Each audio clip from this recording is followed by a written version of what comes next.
What happens when a fragile order of daily life is shattered by a force fueled by entitlement and rage?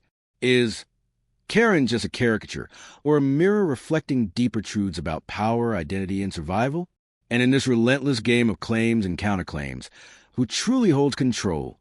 The customer, the worker, or the system itself?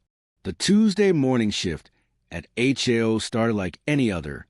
The air was sterile, a mix of floor cleaner and the faint, sweet scent of the bakery's day-old pastries.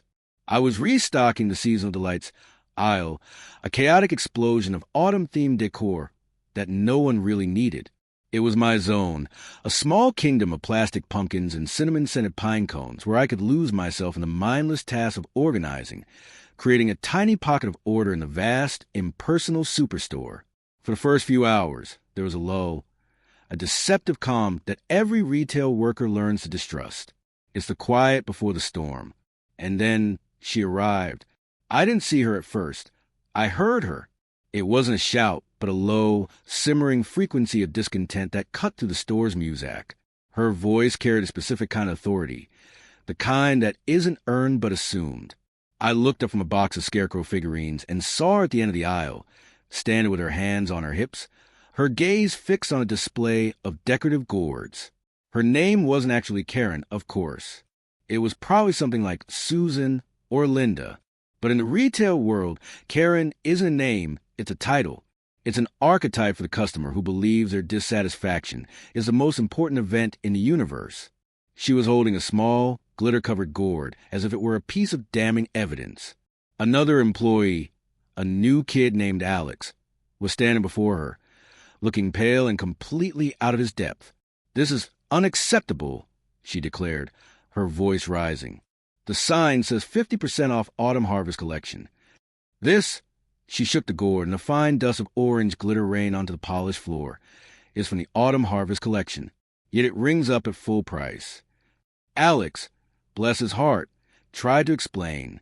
"Ma'am, I'm sorry for confusion, but that specific gourd is part of the Sparkle Harvest series. It's a new arrival, so it's not included in the sale." He pointed to the fine print on the sign, a tiny asterisk that was our only defense against such situations. This was a critical error. To a Karen, pointing out fine print is like questioning their very perception of reality. Her face hardened. "Don't you dare tell me what the sign says. I can read. Are you calling me a liar?" Alex stammered. "No, of course not. Get me your manager," she commanded, cutting him off. The four most dreaded words in retail. That's where I came in. As a shift lead, I was a designated manager on the floor, the first line of defense. I walked over, forcing a calm, neutral expression onto my face. It's a mask you learn to wear, one that says, "I am here to solve the problem," while your insides are screaming, asterisk, "Why is this happening over a $2 gourd?" "Good morning," I said, my voice deliberately gentle. "I'm the shift supervisor. How can I help?" She turned her full attention to me, her eyes scanning my name tag, my uniform, my very soul, searching for weakness. "Your employee here," she said, gesturing to Alex as if it were a faulty appliance, "is refusing to honor the store's advertised sale. It's false advertising, and frankly, it's illegal." I looked at the gourd. I looked at the sign. I knew the policy. I knew she was technically wrong. But I also knew that in the world of HAO, there are two kinds of right, being factually correct and being customer is always right correct. My job was to navigate the treacherous space between them. "I understand your frustration." I began, using the carefully rehearsed script. "Let's take a look." I examined the gourd, pretending to be deeply invested in its glittery integrity. The truth was, I could have ended it right there. Override the price, give her the 50% off, and send her on her way. It would have cost the store $1. But it wasn't about the dollar. It was about the principle, not her principle, but mine. Caving in immediately felt like a defeat, a reinforcement of the idea that aggression is the most effective tool for negotiation. So I tried a different approach. "You're right. This is confusing," I conceded, offering a small branch of validation. "The signage could definitely be clearer, and I'll bring that up with our marketing team. Unfortunately, this particular item isn't in the system for the discount." Her eyes narrowed. So you're not going to honor it? I can't change the sale parameters, I said calmly, but I would be happy to offer you a 10% discount for the inconvenience. It was a gamble, a peace offering, but for her it was an insult. A 10% discount was a pittance, a dismissal of her righteous crusade. Her face, which had been a mask of controlled anger, began to crumble. Her voice rose, no longer simmering but boiling over. 10%? Are you joking? This is about the principle. Your store is deceiving customers. I have been a loyal HOA shopper for 10 years. 10 years. And this is how you treat me? I want to speak to a real manager, not a shift supervisor. Someone who can actually do something. The scene was escalating. Other shoppers were starting to slow their carts, their curiosity piqued by the unfolding drama. Alex had retreated behind a tower of decorative hay bales, pretending to be busy. I was alone, in the center of the storm, and I knew this was no longer about a gourd. It was about power, and she was determined to win. The unspoken contract of social interaction, the one that promises civility in exchange of compliance, is the first casualty when Karen arrives. It is not just broken, it is shredded with theatrical flourish, leaving behind a raw and unsettling void where polite society used to be. Why do we cling so desperately to these norms, these arbitrary scripts of, how are you, and have a nice day? Are they genuine expressions of goodwill, or are they flimsy shields we hold up to protect ourselves from the discomfort of authentic human connection, from the unpredictable messiness of raw emotion? When a Karen declares, the customer is always right, she is not merely stating a business aphorism. She is weaponizing a societal norm, twisting a guideline for service into an unassailable law that grants her absolute dominion. This phrase, once intended to foster goodwill, becomes an instrument of oppression, a justification for behavior that would be deemed unacceptable in any other context, and in that moment, the employee becomes a non-person, a faceless functionary whose feelings, dignity, and reality are rendered irrelevant by a commercial slogan. The discomfort this creates is profound, a psychic vertigo that stems from watching the very foundations of social decency crumble before your eyes. We are taught from childhood to be polite, to wait our turn, to respect others. But HAO becomes a sanctioned space where these rules are selectively suspended for those who scream the loudest. Is it any wonder, then, that we feel a deep, unsettling dissonance? The very structure of our world seems to warp, and you are forced to question everything you thought you knew about fairness and respect. This deconstruction of norms extends beyond mere rudeness. It dismantles the illusion of a meritocratic society. Karen's power isn't earned through wisdom or virtue. It is seized through performance of privilege, a demonstration that certain individuals, by virtue of their perceived status, are exempt from the social contract that binds the rest of us. She is a living embodiment of the uncomfortable truth that our society is not a level playing field. It is a complex hierarchy of power, and your position within it dictates which rules apply to you. The employee is trapped in a paradox.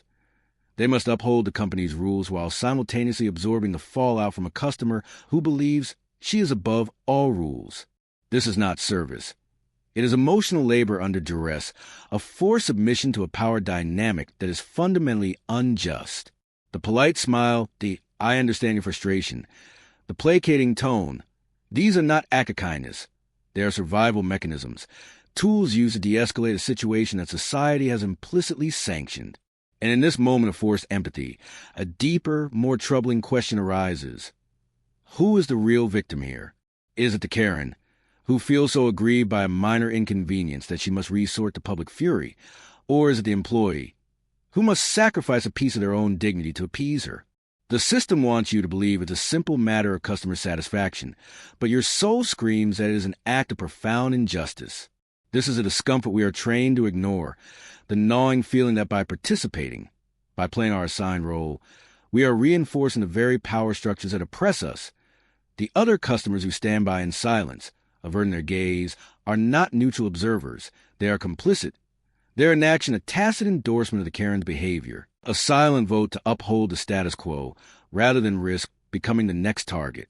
Their discomfort is a mirror of our own, a shared anxiety that paralyzes us, reinforcing the atomization of modern life, where collective responsibility is sacrificed for individual safety. This is the true horror of the Karen phenomenon. It exposes the fragility of our social bonds and the cowardice that lies just beneath the surface of our civilized veneer. It forces you to confront the ugly reality that our norms are not universal principles, but conditional agreements, easily discarded when they become inconvenient. The experience leaves an indelible mark, a cynical residue that taints all future interactions, making you question the sincerity of every smile, every polite gesture. It is an intellectual and emotional disruption that challenges you to look beyond the surface of things, to see the intricate web of power, class, and privilege that governs our lives. You are no longer just an employee at HAO.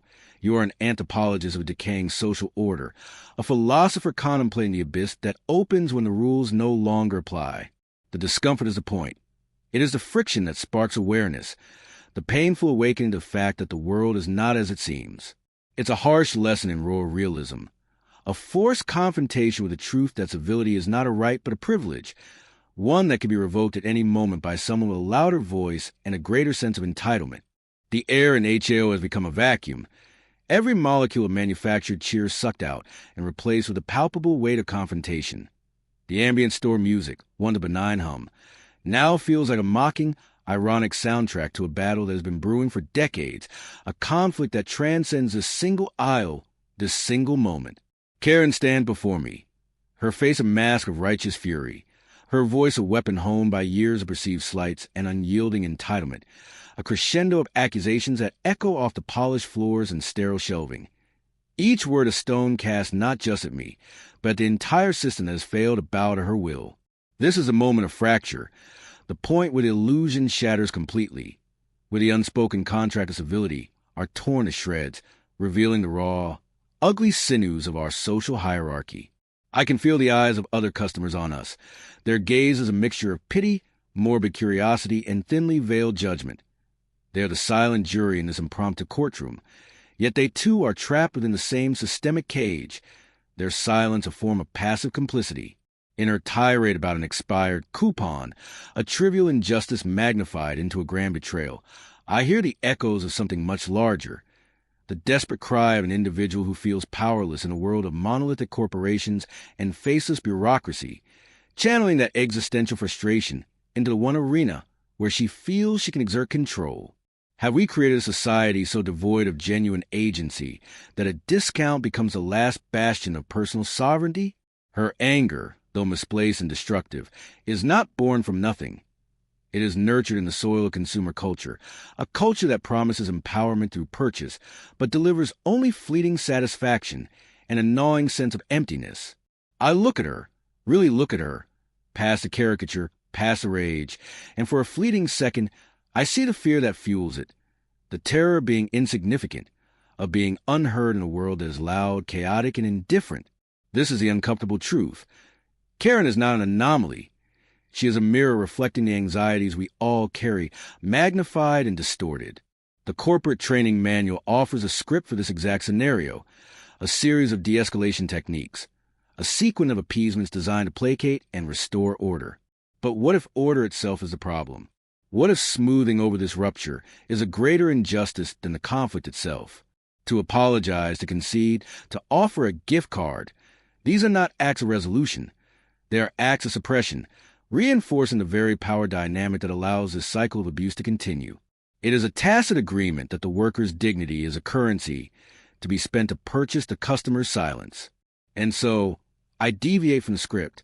My silence is no longer passive. It becomes an act of defiance, a space where accusations hang in the air, unsupported, losing their momentum as they fail to find purchase. I hold her gaze, not with aggression, but with a calm, unwavering presence that refuses to be diminished, refuses to absorb her toxicity.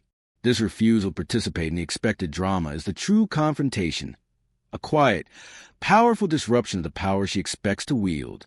I am not just an employee, I am a human being, and in this moment, I am reclaiming the ground that the uniform and the name tag have tried to take from me. My response, when it finally comes, is not from the HAO employee handbook. It is from a place of raw, existential honesty. The coupon is expired. I state, not as an apology, but as a simple, immutable fact, a boundary drawn not in anger but in truth. The power shifts, subtly but irrevocably. By refusing to engage in the emotional theater she has orchestrated, I have dismantled the stage. Her anger, now deprived of its target, begins to turn inward, her expression flickering with confusion, then a flicker of vulnerability. This is a climax, not a shouting match, but a philosophical duel. It is the moment we are forced to see the system for what it is, a fragile construct that depends on our collective participation in its fictions. And what happens when one person stops playing their part? The entire game is thrown into question. My act is not heroic. It is born of exhaustion, a final, desperate stand for self-preservation, but it is a stand nonetheless. It is a call to action whispered in the sterile aisles of Superstore. We must confront the uncomfortable truths of our interactions, challenge the roles we are forced to play, and demand a new contract, one based not on illusion of control or the currency of entitlement, but on the radical and often terrifying recognition of our shared humanity. The resolution is not a happy ending. Karen does not have an epiphany. She scoffs, defeated not by argument but by profound discomfort being seen, truly seen, and turns away, her power deflated. The spectators disperse. The tension dissipates. But nothing is the same. An uncomfortable truth has been laid bare in aisle 7, and its ghost will linger long after the shelves are restocked. So, what is the grand lesson here? The triumphant conclusion to this harrowing survival guide? Do we emerge victorious, armed with a new strategy to vanquish the Karen and restore order to the polished floors of HAO? The uncomfortable truth is this: there is no victory. There is no ultimate strategy, no magic phrase, no corporate-approved de-escalation tactic that will ever truly solve the fundamental imbalance that gives birth to this conflict. To believe so is to fall back into the very illusion we sought to escape, the seductive idea that a systemic disease can be cured with a personal remedy. We have been conditioned to seek resolution, to find a neat and tidy ending where the conflict is resolved, and the hero, the resilient worker, finds peace. But the reality is far more brutal, far more relentless. The cycle does not end. Tomorrow, another Karen will arrive, fueled by the same societal entitlement, the same invisible pressures, the same desperate need to exert control in a world that feels increasingly chaotic. The HAO, the system itself, is not designed to foster understanding or empathy. It is an engine of commerce that runs on efficiency and profit. And in that equation, human emotional labor is simply a disposable resource, a cost to be minimized. Friedrich Nietzsche warned of staring into the abyss, cautioning that the abyss also stares back into you. What he meant was that in confronting the darkness, you risk becoming part of it. Is this not the fate of the long-serving HAO employee? To survive, you must build a callus over your empathy, a shield of indifference that protects you from the constant barrage of hostility. But in doing so, do you not lose a piece of the very humanity you were trying to protect? The true survival guide isn't about defeating Karen. It's about learning to live with the wound she represents, the open, festering wound of society that pits us against each other in meaningless power struggles. The resolution is not found in a successful transaction or a placated customer.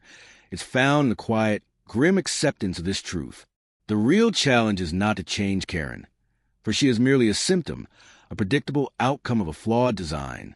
The real challenge is to look at the entire system, the corporate policies that disempower workers, the consumer culture that inflates entitlement, the economic pressures that turn a trip for groceries into a battleground, and to not look away. We search for villains because it is easier than confronting a villainous system. Pointing a finger at Karen absolves us of our own complicity, our own quiet participation in the structures that create her. The harsh truth is that the HAO is a mirror, and Karen is simply one of its most honest, most raw reflections. She reflects the latent rage, the transactional relationships, and the profound disconnection that defines so much of modern life. To survive is to understand that you are not just a worker facing a customer. You are a witness to a societal decay, standing on the front lines of a cultural Cold War. Therefore, the only meaningful action, the only true form of resistance, is not to win the argument, but to refuse to lose yourself within it. It is to find solidarity in the shared glances of your fellow workers, to cultivate a radical empathy for yourself and even for forces you fight against, not to forgive, but to understand. The new perspective is this: stop trying to survive Karen. Instead, Learn to see her and the chaos she brings as a constant, burning reminder that the normal we are fighting preserves the very thing that is broken. The goal is not a return to a state of peace, because that peace was never real. The goal is to remain awake and aware in the heart of the storm, to hold on to your core dignity when the world tries to strip it away, and to recognize that the most profound act of survival is to simply bear witness to the truth without succumbing to the comforting lies. This is not a guide to winning. This is a testament to enduring. And in a system that demands your submission, your silence, your emotional annihilation, to simply endure with your humanity intact is the most radical rebellion of all. The HOA will open again tomorrow. The hum will return, and the abyss will be waiting. The only question that remains is, how will you choose to stare back